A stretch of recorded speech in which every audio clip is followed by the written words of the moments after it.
Hey everyone, welcome back to the Better Mark. I'm Mark. Let's break down Sunday, March 24th, the NBA slate. 6 games coming at you hot. I know the majority of you will be watching the college basketball ranks. There's some exciting games going on in that direction, but we're going to be covering every single NBA game. I have 3 official plays for you guys. Very, very good day yesterday within both the college basketball and the association in terms of betting. And we're going to break it all down for you. Quick recap. Make sure you all subscribe down below. I appreciate you all being part of the channel.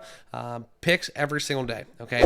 That's all I do. Apologize. My voice is a little bit shot, so bear with me if it gets a little scratchy. We'll keep it going, okay? But this is where we're going to recap yesterday's plays.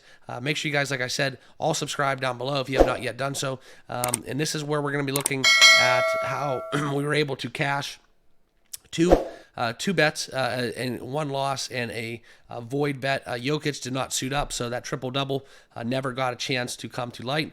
Almost cashed a half unit, 2-1 within the Raptors money line. That was one. I think they went down by 3 points. That was some juicy value, and I saw an opportunity there against the Wizards. Despite who was actually playing, it really didn't matter. That's kind of a crap-on-crap game. So whenever we can find money line values like that, I like to jump on those.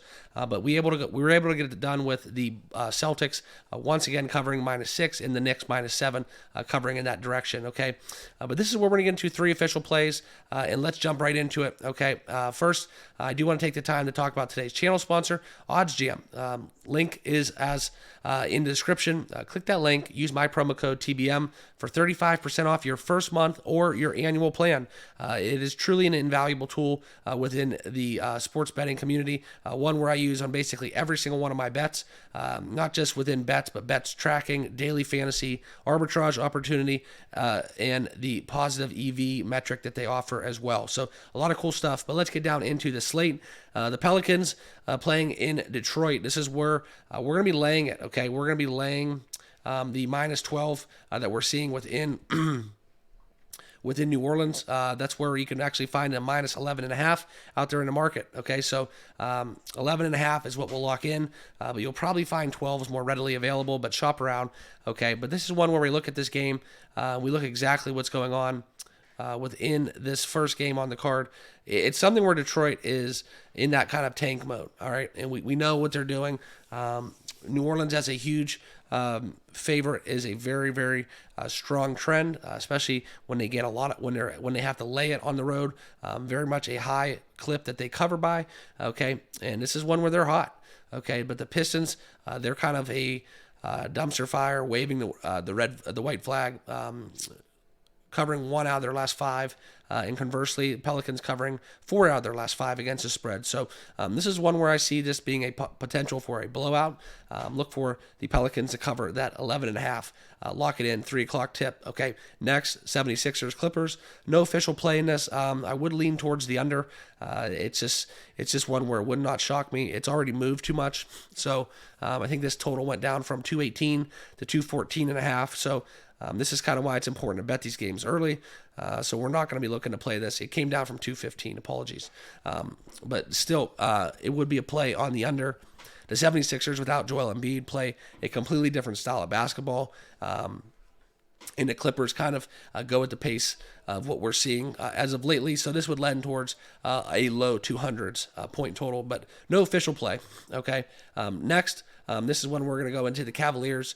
We're going to take the 4.5 out there. Okay. Potentially could even find a 5 out there in the market, but let's take that 4.5 with the Cavaliers. I know that they're down men. So are the Heat. This game was just played recently, where back on the 20th, the Cavs lost at home by 3.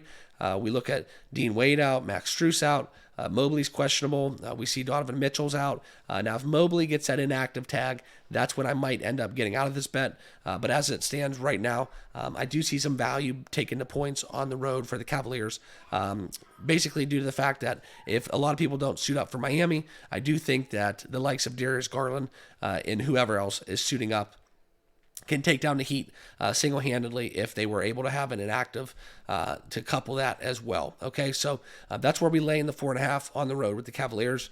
Next play, Oklahoma City, Milwaukee Bucks.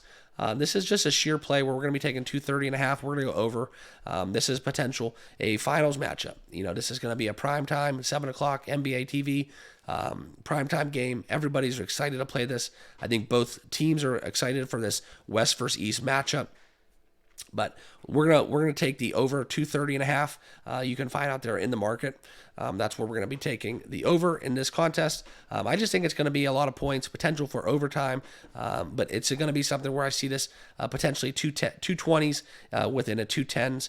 120 to 110 kind of contest. So getting over that 230 with ease, I think, would be how I look at it for my third official play. Okay, but we're still gonna break down the rest of the card. We got 2 more games left. Golden State, Minnesota. This is one where I'd have a lean towards taking the T-Wolves. They've seen the bounce back nicely. Warriors on the road, they've kind of struggled more so than at home, and they've been kind of hot and cold team. Steph Curry's back, but they've suffered some losses. I do like always taking the Warriors plus points, especially when they're healthy. Okay, on the road, they cover 68%, 22-10 against the spread. But we look at Minnesota, they've won 4 out of their last 5, almost beating Denver for 5 out of their last 5. So I would lean towards taking that small number within -3 within the T-Wolves, but no play in that game. Also, the last game to wrap up the card, the Pacers playing in LA. This is one where we could see all the lights flashing. 241 is a high total. That's where the bar is set at. I do lean towards the over. I would not actually even have a tie aside for the home or away team. But in this final game on NBA TV, 10 o'clock tip, if I had any play in this contest, it would be for a ton of points, potentially 130s to 130s kind of game is what I would envision, but no official play in this last game on the card. So that about does it. That about wraps it up. Just a quick recap. Here are my official plays. For those of you out there that like to see at the end of the video, please make sure that you all subscribe down below if you have not already done so. Smash that like button as well. And I want to know what you guys are on for tonight. Good luck with all your bets, college basketball, NBA. Let's go cash some tickets. And if you have not done so, click my link down below and sign up for Odds Jam. Check out what they have to offer and look to take your sports betting to the next level. Appreciate you guys, and we'll see you all tomorrow. Cheers.